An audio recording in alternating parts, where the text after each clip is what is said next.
Hello बच्चों, EMC में आपका स्वागत है। अब आपका शुरू हो रहा है दीर्घवृत्त। दीर्घवृत्त का समीकरण होता है एक्स स्क्वायर बटे ए स्क्वायर प्लस वाई स्क्वायर बटे बी स्क्वायर बराबर 1।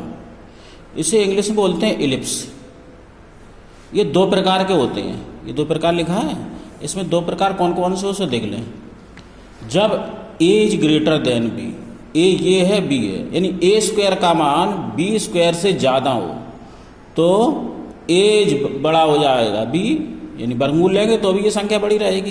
तो जब एज ग्रेटर देन बी तो दीर्घ अक्ष एक्स अक्ष हो जाती है और लघु अक्ष वाई अक्ष हो जाती है। जब बी बड़ा हो, इसमें ये बी बड़ा हो, यानी बी इज ग्रेटर देन ए, ये लिखा है बी इज ग्रेटर देन ए, यानी बी बड़ा है ए से, तो दीर्घ अक्ष वाई अक्ष और लघु अक्ष एक्स अक्ष हो जाती है। ये वाई अक्ष है, ये दीर्घ बड़ी हो गई, ये लघु हो गई। ठीक है, ये दो प्रकार के होते हैं, तो दोनों हमने बता दिया। अब इसमें देखिए इसमें क्या क्या होता है। इसमें नाभियाँ दो होती हैं, एक ये नाभि है, एक ये नाभि है। इसके निर्देशांक प्लस दिशा, मूल बिंदु से सीधे हाथ की तरफ प्लस मान होते हैं, मूल बिंदु से बाएं तरफ यानी उल्टे हाथ की तरफ माइनस चिन्ह होता है। तो ये ए ई कॉमा 0 नाभियाँ होती हैं, एलस इधर माइनस ए ई कॉमा 0 होती हैं। और ये नियता है, इसे बोलते हैं नियता। दो नियताएं होती, दो नाभियाँ तो दो नियताएं और दो शीर्ष। शीर्ष ये है ए और ए डैश, ये डैश है, ये ए है। ठीक, तो दो शीर्ष हो गए, दो नाभियाँ, दो नियताएं। अब नियता का समीकरण यहाँ से दूरी यहाँ तक ए अपॉन ई होती है, जहाँ पर ई क्या है उत्केंद्रता। यहाँ पर ए अपॉन ई माइनस में होती है। इस नियता का समीकरण होगा x बराबर ए अपॉन ई। इस नियता का समीकरण x बराबर माइनस ए अपॉन ई होगा। यहाँ माइनस ए लग गया। ठीक, ये नियता, ये कोई बिंदु P x, y, ये नाभि दूरी होती है, जैसे परवलय में होती थी PS बराबर PM। इसमें भी PS बराबर PM परिभाषा इसमें भी होगी, लेकिन इसमें ई और जुड़ जाएगा, जहाँ ई एक उत्केंद्रता है। इसी प्रकार वाई अक्ष का देखो। अब ये जो अंडा के आकार की आकृति को दीर्घवृत्त बोलते हैं, ये खड़ा अंडा हो गया। तो अब दीर्घ अक्ष वाई अक्ष हो गई, दीर्घ माने बड़ी। देखो ये आकृति इधर ज़्यादा है और इधर कम है, तो लघु अक्ष हो गई एक्स अक्ष। लघु अक्ष पर 2a दूरी होती है, वाई अक्ष पर 2b होती है। इस प्रकार लघु इसमें दीर्घ अक्ष पर 2a होती है, लघु अक्ष पर 2b। तो इसमें भी नाभि ये हो गई एस। इसके निर्देशांक नाभि के होते हैं 0, वाई अक्ष पे तो वाई का मान होगा 0,BE। नियता ये रही, एक ये नियता रही, एक ये नियता रही। ठीक, ये शीर्ष रही, बी ये है, बी डैश ये है। डैश का मतलब ऋणात्मक। ठीक, अब देखिए कुछ फॉर्मूले हैं, दोनों के अलग अलग याद रखने हैं। ये दीर्घवृत्त पहला वाला है, ये वाला चित्र हमने ऊपर बना दिया, ए इज ग्रेटर देन बी। ये दूसरा वाला है, इसका ये बना है बी इज ग्रेटर देन ए। तो इसमें देखिए अब क्या क्या, दीर्घ अक्ष यानी दीर्घ अक्ष, इसमें हमने एक्स अक्ष बताई थी। दीर्घ अक्ष एक्स अक्ष होती है, यहाँ से यहाँ तक दूरी 2a, यहाँ से a है तो इधर भी a है, पूरी दूरी 2a, ए डैश बराबर 2a। इसकी दीर्घ अक्ष 2b वाई अक्ष पर हो गई, b नीचे भी b, तो कुल दूरी 2b, तो 2b। ठीक, अब लघु अक्ष, तो लघु अक्ष इसमें कौन सी हो गई, वाई अक्ष पर ये, तो b डैश बराबर 2b, ये दूरी 2b है। अब इसकी लघु अक्ष कौन होगी, x वाली, ये वाली, तो ये दूरी 2a होती है। लघु अक्ष इसकी x अक्ष, ए डैश बराबर 2a, ये लघु अक्ष हो गई, और इस दोनों में विपरीत होते हैं। अब केंद्र मूल बिंदु 0 0, ये 0 है, यहाँ पर भी ये 0 है, तो 0 केंद्र आपके आ गए 0,0। शीर्ष ए बिंदु होते हैं, शीर्ष एक ये है, एक ये है, तो इधर प्लस a,0, इधर माइनस a,0, ये दो शीर्ष हो गए। हम डायरेक्ट लिख देते हैं प्लस माइनस a,0। इस प्रकार इसके शीर्ष कौन हो गए, बी, यानी 0,b वाई अक्ष पर है, x का मान 0, y का मान b है, 0, इधर 0, -b, तो 0, b डैश है 0, -b। अब आए ए बी और ई में संबंध दो हैं, ए बी, इसमें ए बी है और ई और उत्कीर्णता होती है। इनमें संबंध क्या होता है? जब ये एज ग्रेटर देन बी है तो इसमें संबंध बी स्क्वायर बराबर ए स्क्वायर ब्रैकेट 1 - e स्क्वायर होता है, और इसमें ए स्क्वायर ये संख्या बदलती है, ये इधर पहुंच गई इसमें, और सब जैसा तैसा ए स्क्वायर बराबर बी स्क्वायर 1 - e स्क्वायर, ये आपको याद रखना है। फिर आया नाभियाँ। नाभियाँ कौन है? S S dash. नाभियाँ इसकी ± ए ई, 0, यानी दोनों लिख दी, ए ई, 0 - ए ई, 0। अब इसी को हमने सी, 0 और लिख सकते ± सी का मान कितना है? ए ई बराबर सी होता है, कुछ सवालों में दे दिया जाता है, ये है सी। ठीक इसी प्रकार इधर 0, b बाई अक्ष पर है तो बाई का मान है x0, 0, b e तथा s डैश 0, -b e, इसमें b e का मान c हो गया, तो 0, ± c, यानी b e की जगह c। अगला देखिए नियताएं। नियताएं भी दो होंगी, x बराबर ± a/e, तो x बराबर a/e, दूसरा x बराबर -a/e, दो नियताएं होती हैं ±। y बराबर ± b/e, यानी y बराबर b/e और y बराबर -b/e, दोनों हो गए।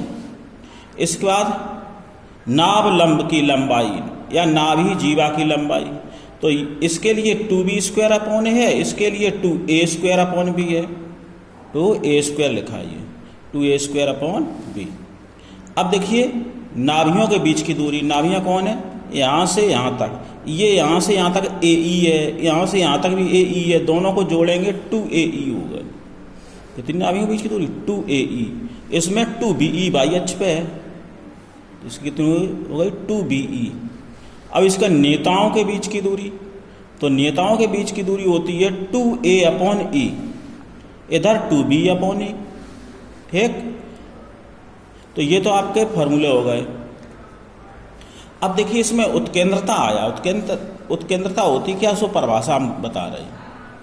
जैसे आपकी ये चित्र दिया है, ठीक, तो ये बिंदु दीर्घवृत्त पे P मान लिया, ये पहले ही दीर्घवृत्त है, तो इसकी परिभाषा होती है नाभि दूरी तथा किसी बिंदु P से नाभि दूरी तथा उस बिंदु से नियता पर डाले गए लंब के अनुपात को उत्केंद्रता कहते हैं।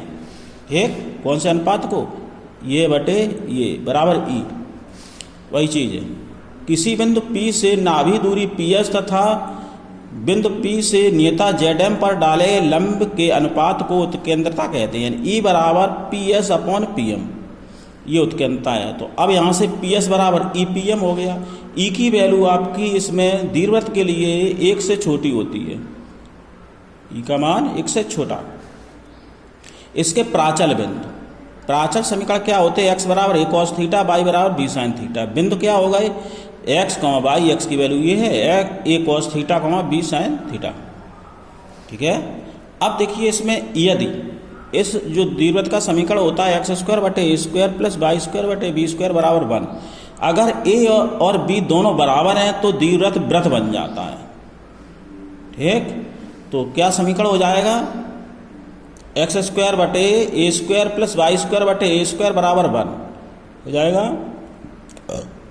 और तो a² दोनों में गुणा करेंगे या एलसीएम लेके सॉल्व करेंगे तो आ जाएगा x² प्लस y² बराबर a²। ये वृत्त का समीकरण होता है, यानी x y की जगह भी ये रख देंगे तो ये दोनों बराबर हो गए, इधर पहुँच गए तो वृत्त बन जाता है। ठीक, अब देखिए एक्सरसाइज है 11.3। क्वेश्चन नंबर 1 से 9 तक प्रत्येक द्विवृत्त में नाभियां और शीर्षों के निर्देशांक, दीर्घ और लघु अक्ष की लंबाई, उत्केंद्रता तथा नाभ लंब जीवा की लंबाई ज्ञात करो। ठीक है, तो देखो पहले ही पार्ट x² बटे 36 प्लस y² बटे 16 बराबर 1 दिया है। इसकी तुलना इससे कर देंगे दीर्घवृत्त से, तो a² की जगह 36 है तो ए बराबर 6 बचा। बी स्क्वायर की जगह 16 है तो बी बराबर 4 बचा। यहाँ देखो ए बड़ा है बी से, तो कौन सी दीर्घ आपकी एक्स अक्ष हो गई, ये बड़ा है तो एक्स अक्ष वाले पहले वाले सब फॉर्मूले लगेंगे, दूसरा अब यहीं से कैंसिल या यहीं से पहचान लिया जाता है। तो अब आगे निकालने के लिए सबसे पहले काम होता है इसका ई का मान निकालना, उत्केंद्रा निकालना। तो इसके लिए फॉर्मूला होता है बी स्क्वायर बराबर ए square 1 minus E square. B square की वैल्यू 16 है और ए स्क्वायर की 36 है, तो 1 माइनस ई स्क्वायर। तो ये 16/36 इधर हुआ, यानी ये निकाली 1 माइनस ई स्क्वायर बराबर 16/36। तो पक्षांतर करो, ई स्क्वायर बराबर 1 माइनस 16/36। एलसीएम लिया तो देखो 36 माइनस 16/36 यानी 20/36। ई बराबर 2√5, वर्गमूल इसका हो जाएगा 20 का, 4 पंचे 20, 4 का वर्गमूल 2 हुआ, 5 का वर्गमूल होता नहीं तो 2√5/6। अब नाभियाँ निकाल लो। नाभियाँ होती हैं प्लस माइनस ए ई कॉमा 0। अब ई पता है, मान रख दो, ए का मान है 6, प्लस माइनस 6 गुणे 2√5/6। तो ये कितने हो गए, ए का मान 6 से 6 कट गए तो प्लस माइनस 2√5,0 है। तो ये नाभियाँ हो गई। नाभियाँ के बाद आया शीर्ष। शीर्ष इसके हमने अभी बताए थे, सो याद करने पड़ेंगे। प्लस माइनस ए कॉमा 0 शीर्ष होते हैं ए, दोनों अलग अलग हमने बताए थे, अब इकट्ठे लिख दिए। ए की वैल्यू रख दो, ए की मान 6, तो प्लस माइनस 6,0 हो गए शीर्ष। दीर्घ होती 2a, 2 गुणे ए का मान 6, ए का मान ये रहा 6, तो 6 दूनी 12। लघु अक्ष होती है 2b, बी का मान 4 है, ये रहा बीच, तो 4 दूनी 8। नाभ लंब जीवा की लंबाई 2b²/a होता है, तो 2 गुणे b² का मान है 16 बटे ए का मान है 6, काट लो तो ये 16/3 बचा, ये 6 बचा, 2 तिया 6 कट गए, 16/3। इस प्रकार ये सवाल पूरा हुआ। धन्यवाद।